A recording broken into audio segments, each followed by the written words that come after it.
여러분, 오늘 저는 제가 가장 좋아하고 관심 있어 하는 얘기를 하려고 합니다. 제가 좋아하는 건 금융과 국제관계인데요. 이 둘을 합친 게 있습니다. 바로 무역전쟁이에요.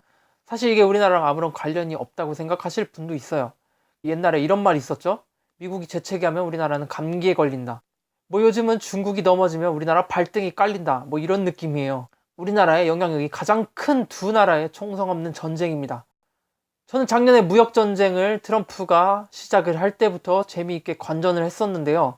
뭐 솔직히 우리나라 국가 경제를 생각을 하면 굉장히 타격이 있었던 것도 맞지만 뭐 일개 개인에 비교하면 그다지 관련이 없는 것도 사실입니다. 우리나라가 물가 조절을 잘했고 뭐 삼성이 다른 나라에서 돈을 엄청나게 많이 벌어와 줬기 때문에 그래서 중국 내부에서만큼의 피해는 발생하지 않았죠. 사실 저는 미국을 그렇게 싫어하는 건 아니지만 굳이 따지자면 저는 친중 쪽입니다. 제가 왜 친중파인 거에 대한 이유는 나중에 기회가 되면 말씀드릴 수 있을 것 같고, 아무튼 저는 무역전쟁이 처음 시작할 때까지만 해도 저는 중국 응원을 했었어요. 왜냐면 저는 중국이 좋고 미국이 싫다든지 뭐 이런 편가르기를 하고 싶었던 게 아니라 저는 기득권과 그리고 도전자들이 싸우는 걸 굉장히 좋아하거든요. 그런 상황에서 경쟁이 생기고 균형이 생기고 발전이 이루어지는 겁니다. 저는 그런 경쟁 같은 거 자체는 환영을 해요. 그리고 인생은 치고받고 싸우고 뭐 올라서는 맛 그리고 방어하는 맛이 있어야 재밌잖아요. 처음에 트럼프가 먼저 시작을 했죠. 뭐 표면적으로는 중국에게 국부를 유출당하고 있다. 중국에게 일자리를 뺏기고 있다. 뭐 이런 식으로 얘기를 했지만 사실상 진짜 이유는 중국을 견제하기 위함이에요. 중국은 가장 강력한 라이벌이니까요. 그래서 그전부터 중국의 기술력 탈취 그리고 환율 조작 뭐 이런 문제에 대해서 지속적으로 말이 많이 나왔었어요. 사실 중국도 기술력 탈취하고 이러는 게 이득만 있는 전략이라고는 생각 안 할 겁니다.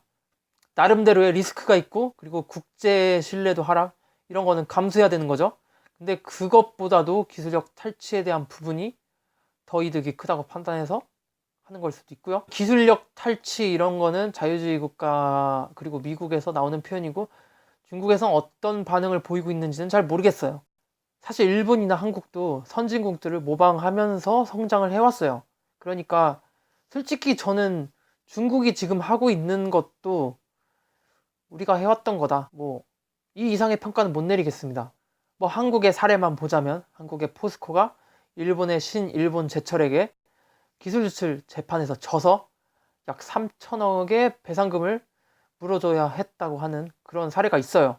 어쨌든 두 나라는 이제 부자가 되었고 기술을 훔쳐서 얻는 이득보다 기술을 훔쳐서 얻는 피해가 더 큰 상황이 됐습니다. 이제 독자적으로 기술 개발을 하지 더 이상 기술을 훔치려 들지는 않습니다. 뭐 중국도 언젠가 마찬가지로 이런 국가가 될 거고 그때쯤 되면 기술을 훔칠 필요가 없을 겁니다. 왜냐면 중국에서 고급 기술을 다 보유를 하고 있을 거니까요. 뭐 오히려 역전돼서 해외에서 중국 기술을 빼갈 수도 있겠네요. 아무튼 이건 먼 미래의 이야기고 지금 중국도 저작권이라든지 기술에 대해서 신경을 쓰기 시작함에도 불구하고 아직까지는 이런 식으로 나갈 가능성이 높거든요. 그걸 트럼프가 드디어 제동을 건 거고 너희가 기술을 훔쳐서 쓰겠다면 우리가 세금을 물어서라도 관세를 먹여서라도 그거에 대한 정당한 대가를 받아가겠다 이런 의도였거든요. 저는 그때 솔직히 중국이 저자세로 나올 줄 알았어요. 아직 미국이랑 맞짱 뜨기에는 힘도 부족한데 그리고 붙어봤자 이기기 힘든 게임이었거든요. 근데 의외로 중국이 고자세로 나옵니다. 너희들이 관세를 먹이겠다면 우리도 미국 물품에 관세를 먹여야겠다. 이렇게 맞불 작전으로 간 거죠. 솔직히 중국, 제가 그때 느꼈던 중국은 뭐 세상 기고만장해서 세상 무서운 걸 아예 모르는 것 같았습니다. 중국이 우리나라 사드로 굴복시켰고 일본은 센카쿠열도랑 갸오이다오 여기로 굴복을 시키면서 아시아에서만큼은 자기를 이길 국가가 없다고 생각했을 거예요. 실제로 중국에서 보복한 이후로 한국 언론에서 큰일 났다고 뉴스들이 많이 나왔었죠. 그걸 보고 중국에서도 우리 힘이 이렇게 강하다, 영향력이 이렇게 세다 이렇게 생각을 한 것 같아요. 그래서 싸움 걸면 무조건 이긴다, 미국에도 무조건 이긴다라고 착각을 한 것 같아요. 사실 중국이 그만큼의 파워가 있긴 했는데 저도 그렇고 중국도 그렇고 그때 착각을 한 게 한 점 있었어요. 한국과 일본에 있어서 중국은 손님이에요. 고객이라는 거죠. 우리의 물건을 대신 사주는 사람이라는 겁니다. 그래서 손님은 뭐죠? 손님은 언제나 갑입니다. 다시 미국과 중국 관계를 볼게요. 중국에게 있어서 미국은 VIP 같은 손님이었어요. 당시 중국 수출의 20%는 미국이 사주고 있었어요. 근데 놀라운 점은 중국이 미국에 팔아서 얻는 흑자와 그리고 중국이 전 세계에 팔아서 얻는 흑자가 거의 비슷했다는 점이에요. 중국에게 있어서 미국은 손님이자 갑이었고, 왜냐면 물건을 팔아먹는 입장이었으니까요. 손님에게 굽신굽신 했어야 되는 상황이었어요. 근데 그렇게 안 했죠.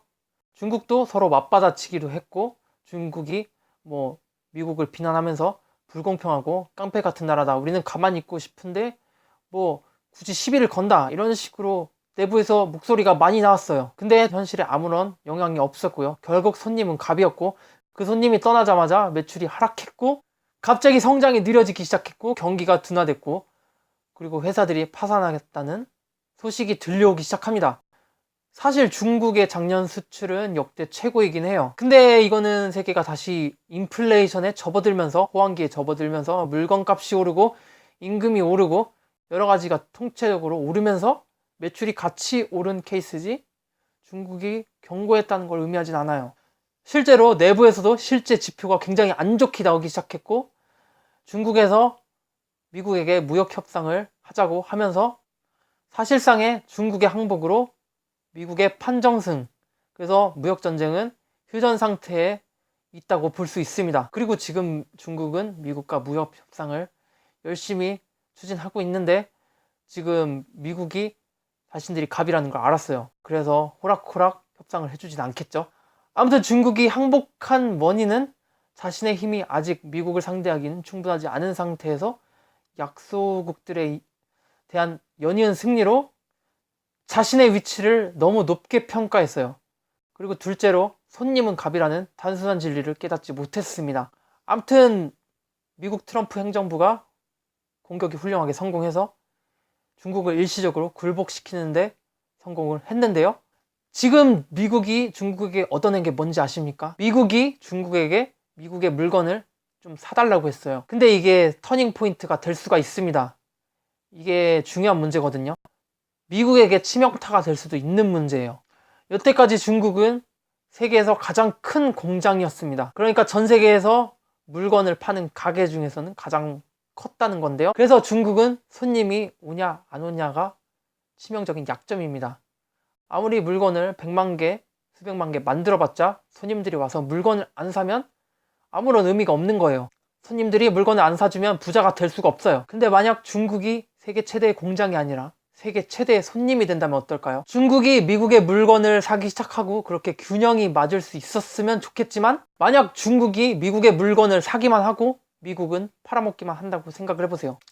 그럼 단순하게 생각하면 미국에게 엄청난 호황이고 이득일 거라고 생각을 하게 됩니다. 그런데 반대로 중국이 VIP 고객이 되고 미국이 장사꾼이 되는 순간 갑을 위치가 변경이 됩니다. 그러니까 지금 무역전쟁을 똑같이 당할 수가 있는 거예요. 여태까지 미국이 중국한테만 엄청나게 물건을 팔았는데 갑자기 중국이 미국 물건 안 사, 이렇게 돼버리면 미국에게 큰 치명타가 될 수 있다는 거죠. 어쨌든 지금 무역전쟁은 단순히 돈 문제만 얽힌 거는 아니라고 말씀드리고 싶어요.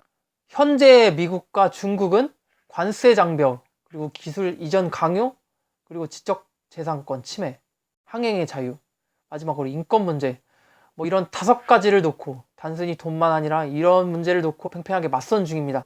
이런 미중 관계에 대한 내용은 나중에 기회가 되면 다시 올리도록 하겠습니다. 정리합니다. 미국은 중국을 견제하기 위해서 무역전쟁을 시작했다. 그리고 중국은 미국이 VIP 손님이자 갑이라는 사실을 잊고 같이 싸움을 걸었다가 패배했고 일시적으로 항복을 선언했다. 아무튼 무역전쟁을 그만두고 협상을 재개하자고 한 게 중국입니다. 그래서 결국 미국이 얻어낸 건 미국 물건을 중국에게 더 사주라고 했던 아주 작은 것에 불과합니다. 중국에게는 지금 지적재산권이라든지 인권 같은 더 확실한 공격을 넣을 필요가 있는데, 아직 중국에게 미국이 그런 확실한 공격은 아직 넣지 못하고 있습니다.